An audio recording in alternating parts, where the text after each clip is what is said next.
Dear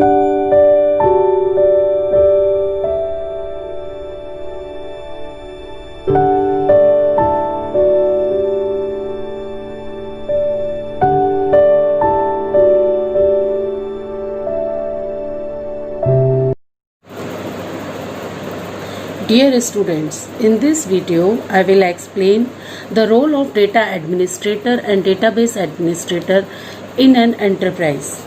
The concept of centralized control of data, as data is the most valuable asset of enterprise, implies that there will be some identifiable person in the enterprise who has the central responsibility for the data. Means कि किसी भी enterprise के लिए उसका data उसका बहुत valuable asset होता है बच्चों, तभी तो डेटा को सिक्योर करने की, उसको वैलिडेट करने की ज़रूरत होती है और हर एक यूज़र को कंप्लीट डेटा की एक्सेस नहीं दी जाती, ऑथराइजेशन चेक्स लगाए जाते हैं, पासवर्ड प्रोटेक्टेड किया जाता है।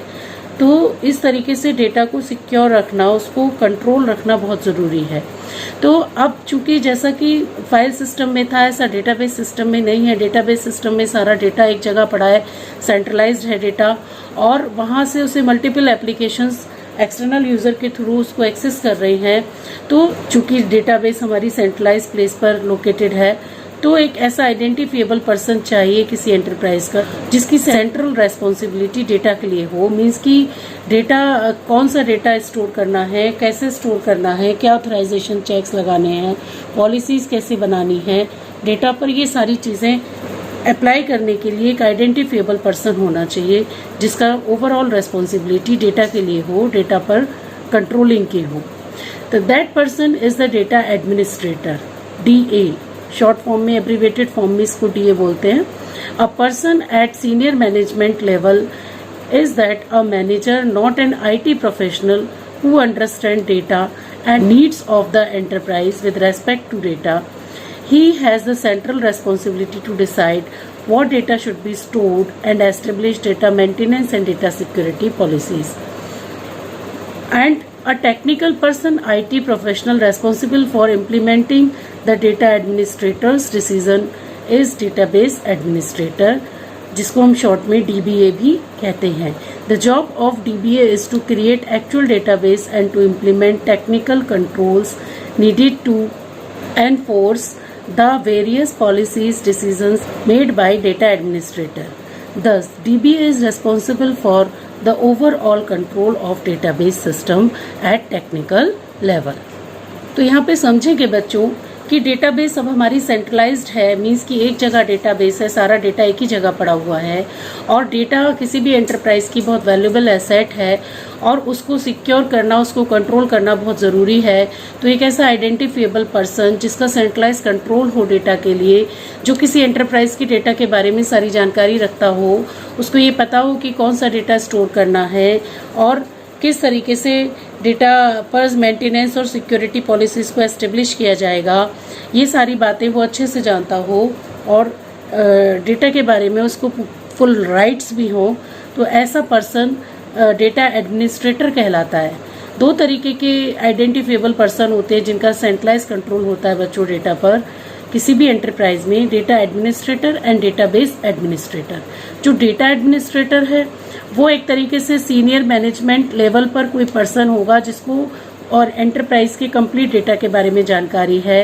वो IT प्रोफेशनल नहीं होगा जिसका काम डेटाबेस क्रिएट करना, डेटाबेस पर पॉलिसीज चेक्स लगाना, कमांड चलाना, ये काम नहीं होगा। वो उस एंटरप्राइज के मैनेजमेंट लेवल का पर्सन होगा जिसको अपनी एंटरप्राइज के डेटा के बारे में कंप्लीट जानकारी होगी, कंप्लीट नॉलेज होगी और उसकी सेंट्रल रेस्पॉन्सिबिलिटी डेटा के लिए होगी। वो जानता होगा कि कौन सा डेटा किस तरीके से स्टोर किया जाए, कौन सी डेटा को सिक्योर करना है, सिक्योरिटी पॉलिसी कौन सी लगानी है, डेटा मेंटेनेंस किस तरह से करना है, तो वो डेटा एडमिनिस्ट्रेटर कहलाता है। और जो डेटाबेस एडमिनिस्ट्रेटर है वो IT प्रोफेशनल होता है, कंप्यूटर का स्पेशलिस्ट होता है, जो रेस्पॉन्सिबल होता है डेटा एडमिनिस्ट्रेटर के डिसीजंस को इम्प्लीमेंट करने के लिए, मीन्स कि एक्चुअल कंप्यूटर में डेटाबेस क्रिएट करने के लिए, डेटाबेस को कंट्रोल करने के लिए according to data administrators decisions. जितनी भी सिक्योरिटी पॉलिसीज़ हैं, इंटीग्रिटी कंस्ट्रेंट्स हैं, जितनी भी मैनेजमेंट पॉलिसीज़ हैं, टेक्निकल लेवल पर उनको अप्लाई करना, उनको इम्प्लीमेंट करना डेटाबेस पर डीबीए का रोल होता है। तो डीबीए ही वो पर्सन है जिसका सेंट्रलाइज्ड कंट्रोल डेटाबेस पर होता है और वो टेक्निकल कंट्रोल्स डेटाबेस पर इम्प्लीमेंट करता है और एक्चुअल डेटाबेस पर कंप्लीट सेंट्रलाइज्ड कंट्रोल रखता है टेक्निकल पॉइंट ऑफ व्यू से। तो hope you will understand this point. अब हम यहाँ पर पढ़ेंगे बच्चों what are the various functions of database administrator. तो ये बात तो आपको समझ में आ गई होगी कि डेटा एडमिनिस्ट्रेटर डेटाबेस एडमिनिस्ट्रेटर दो अलग अलग पर्सन होते हैं। फॉर एग्जाम्पल सपोज करिए कि आप लाइब्रेरी का प्रोजेक्ट बना रहे हैं। मैं एक छोटा सा एग्जाम्पल जस्ट समझने के लिए दे रही हूँ कि आप लाइब्रेरी का प्रोजेक्ट बना रहे हैं सपोज, तो आप जो भी लाइब्रेरी की डेटाबेस क्रिएट करेगा उसको लाइब्रेरी के बारे में जानकारी नहीं होगी, उसको जानकारी इस बात की होगी कि वो आईटी प्रोफेशनल है तो डेटाबेस कैसे क्रिएट करनी है, सिक्योरिटी मेजर्स कैसे लगाने हैं, कौन सी कमांड एग्जीक्यूट करनी है, किस तरीके से टेक्निकल वर्क करना है, यानी कंप्यूटर का स्पेशलिस्ट होगा, वो आईटी प्रोफेशनल होगा। लेकिन वो लाइब्रेरी के बारे में कंप्लीट जानकारी किससे लेगा? उस लाइब्रेरी की जो सीनियर मैनेजमेंट लेवल पर जो भी पर्सन होगा जिसको लाइब्रेरी के बारे में कंप्लीट नॉलेज होगी, जिसको लाइब्रेरी का सारा डेटा पता होगा कि किस फाइल में क्या स्टोर किया जाता है, किस टेबल में क्या स्टोर करना है, इस तरीके की जानकारी वो दे सके और कैसे सिक्योरिटी चेक्स और मेंटेनेंस चेक्स लगाए जाते हैं, लाइब्रेरी में कौन कौन से रूल्स हैं जिनको अप्लाई किया जाता है। तो उससे बात करके और उससे जानकारी लेकर सारी बातें देखते हुए डेटाबेस एडमिनिस्ट्रेटर डेटाबेस बना सकता है और ये डिसाइड कर सकता है कि इस लाइब्रेरी के लिए हमें कितनी एंटिटीज़ के लिए टेबल्स बनानी है, टेबल्स में कौन कौन से सिक्योरिटी चेक्स लगाने हैं, कैसी मेंटेनेंस करनी है, इन सारी चीज़ों को वो डिसाइड कर सकता है। तो यहाँ पर जो सीनियर लाइब्रेरी मैनेजमेंट लेवल का जो पर्सन है वो किसका रोल प्ले कर रहा है? डेटा एडमिनिस्ट्रेटर का। और जो आईटी प्रोफेशनल है जो डेटाबेस क्रिएट कर रहा है वो किसका रोल प्ले कर रहा है? डेटाबेस एडमिनिस्ट्रेटर का। Okay, now you will understand this point. तो अब हम बात करेंगे बच्चों डेटाबेस एडमिनिस्ट्रेटर के फंक्शंस की, उसकी रेस्पॉन्सिबिलिटीज की। Now the first task of database administrator is defining the conceptual schema. तो जो कोई भी एंटरप्राइज होती है उसमें डेटा एडमिनिस्ट्रेटर की जॉब होती है ये डिसाइड करना कि exactly what information is to be held in the database, to identify the entities of interest to the enterprise and to identify the information to be recorded about those entities. This process is generally known as logical or the conceptual database design.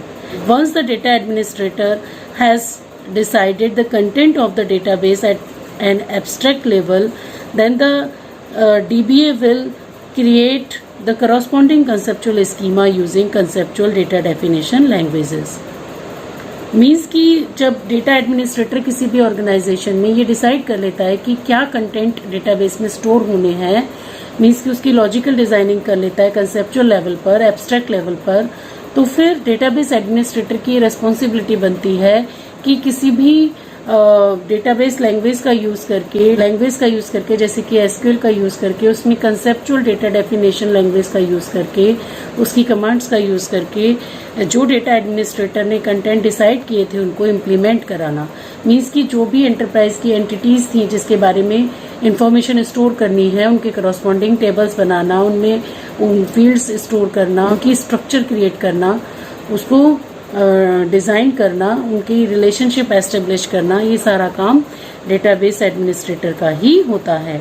The next task of database administrator is defining internal schema. तो आप सब समझ ही गए होंगे कि internal schema का मतलब है इंटरनल स्ट्रक्चर, मीन्स की फिजिकल डिज़ाइन ऑफ डेटाबेस। तो डीबीए की ही रेस्पॉन्सिबिलिटी है कि वो ये डिसाइड करे कि किस तरीके से डेटा को स्टोर्ड डेटाबेस की तरीके से रिप्रेजेंट किया जाएगा, मीन्स कि किस तरीके से डेटाबेस को स्टोर किया जाएगा। इसे फिजिकल डेटाबेस डिज़ाइन कहते हैं बच्चों। तो ये फिजिकल डेटाबेस डिज़ाइनिंग में क्या होता है कि डीबीए जो है वो क्रिएट करता है corresponding storage structure definitions internal schema की, किसका यूज़ करके? इंटरनल डेटा डेफिनेशन लैंग्वेजेस का यूज़ करके। और उसमें एक मैपिंग भी होती है बच्चों, कंसेप्चुअल टू इंटरनल मैपिंग, तो वो भी काम डीबीए का ही होता है। The next task is liaising with user. It is the business of database administrator to liaise with the users to ensure that the data they needed is available and to write the necessary external schemas using the applicable external DDL. Means की external data definition language means की वो command जो query के लिए use होती हैं उनका use करके इस तरीके की क्वेरीज जनरेट करना, एक्सटर्नल स्कीमास लिखना, जिससे कि यूज़र को जैसा डेटा चाहिए वैसा डेटा उसके लिए अवेलेबल हो जाए. The corresponding external and conceptual mapping must also be defined. Means कि यहाँ DBA का काम केवल एक्सटर्नल स्कीमा ही डिफाइन करना नहीं होता, बल्कि एक्सटर्नल स्कीमा से कंसेप्चुअल स्कीमा के बीच जो मैपिंग होती है उसको भी डिफाइन करने का काम DBA का ही होता है. The next task of the database administrator is defining security and integrity constraints. As the name indicated, defining integrity and security constraints इसका मतलब है कि डेटा को सिक्योर करने के लिए, उसको वैलिडेट करने के लिए जो भी रिगार्डिंग चेक्स हैं या कंस्ट्रेंट्स हैं उनको अप्लाई करना भी DBA की ही रेस्पॉन्सिबिलिटी होती है. और ये कहाँ किया जाता है बच्चों? ये कंसेप्चुअल स्कीमा में किया जाता है. मीन्स कि जब डेटाबेस की स्ट्रक्चर क्रिएट की जाती है उसी वक्त कंसेप्चुअल स्कीमा डिज़ाइन करते समय उस पर इंटीग्रिटी कंस्ट्रेंट या सिक्योरिटी कंस्ट्रेंट भी अप्लाई कर दी जाती हैं. और ये भी अप्लाई करने की जिम्मेदारी किसकी होती है? डेटाबेस एडमिनिस्ट्रेटर की. The next point is defining dump and reload policies. तो as the name indicated dump and reload. Dump का मतलब कि कई बार ऐसा होता है कि डेटा करप्ट ना हो जाए, हमारा डेटा किसी फेलियर के कारण लॉस्ट ना हो जाए, तो डेटा का बैकअप रखना पड़ता है बच्चों. और उसके बाद जब कभी फेलियर हो जाए और डेटा लॉस्ट हो जाए तो उसको रीलोड करना होता है. तो ये रेस्पॉन्सिबिलिटी भी डेटाबेस एडमिनिस्ट्रेटर की ही होती है. मीन्स कि once the enterprise is committed a database system, it becomes critically dependent on the successful operation of that system.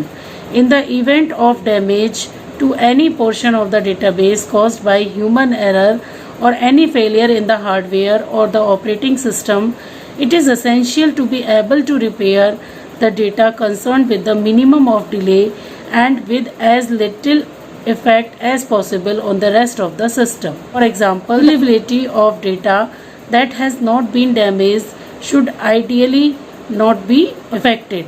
The DBA must define and implement an appropriate damage control scheme.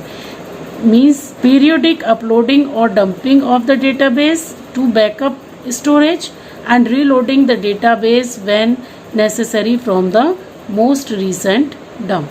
तो ये बात आपकी समझ में आ गई होगी बच्चों कि जब कभी डेटा हार्डवेयर फेलियर से या ऑपरेटिंग सिस्टम में कोई फॉल्ट आ जाए या फिर हार्डवेयर फेलियर हो जाए या ह्यूमन एरर की वजह से कुछ भी ऐसा हो कि डेटा लॉस्ट हो जाए, उस केस में डेटा अवेलेबल होना चाहिए, बहुत जल्दी अवेलेबल होना चाहिए और बिल्कुल सही तरीके से अवेलेबल होना चाहिए. और इस तरीके की पॉलिसीज़ अप्लाई होनी चाहिए कि जो डेटा लॉस्ट हुआ उसका इफेक्ट बाकी के डेटा पर कम से कम हो. तो ये रेस्पॉन्सिबिलिटी भी DBA की होती है कि जो आपका डेटा है उसको रेगुलर बेसिस पर बैकअप लेते रहा जाए बैकअप स्टोरेज में, और फिर जब कभी ज़रूरत पड़े तो उसे वहाँ से as soon as possible reload कर लिया जाए. The next point is monitoring performance.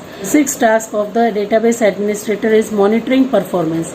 Monitoring performance means कि at any time if the requirement changes, जो भी डेटाबेस एडमिनिस्ट्रेटर का ये रोल है, ये टास्क है कि best for the enterprise they. Means की जो परफॉर्मेंस है डेटाबेस की वो बेस्ट फॉर द एंटरप्राइज हो, जिससे कि जो भी कोई चेंजेस हो रहे हैं उसके अकॉर्डिंग एडजस्टमेंट किए जा सके. The next point is responding to changing requirement. Means कि अगर मान लीजिए कोई रिक्वायरमेंट चेंज हो रही है डेटाबेस की, कोई नई एंटिटी ऐड हो गई है या कोई फील्ड्स नए बन रहे हैं, स्ट्रक्चर चेंज हो रही है या डेटा चेंज हो रहा है, किसी भी तरीके के चेंजेस डेटाबेस में हो रहे हैं, तो उन रिक्वायरमेंट्स के चेंज होने के अकॉर्डिंग डेटाबेस में रिस्पॉन्ड करना. मीन्स कि अगर कोई नई एंटिटी ऐड हुई तो उसको ऐड करना, कोई स्ट्रक्चर चेंज हो रही है तो उस स्ट्रक्चर को चेंज करना, उसके अकॉर्डिंग डेटाबेस में ये रोल भी डेटाबेस एडमिनिस्ट्रेटर का ही होता है. तो बच्चों, डेटाबेस एडमिनिस्ट्रेटर एक बहुत इंपॉर्टेंट पर्सन होता है डेटाबेस के लिए. इसकी अलग से जॉब्स भी निकलती हैं. Hope you will understand my next topic.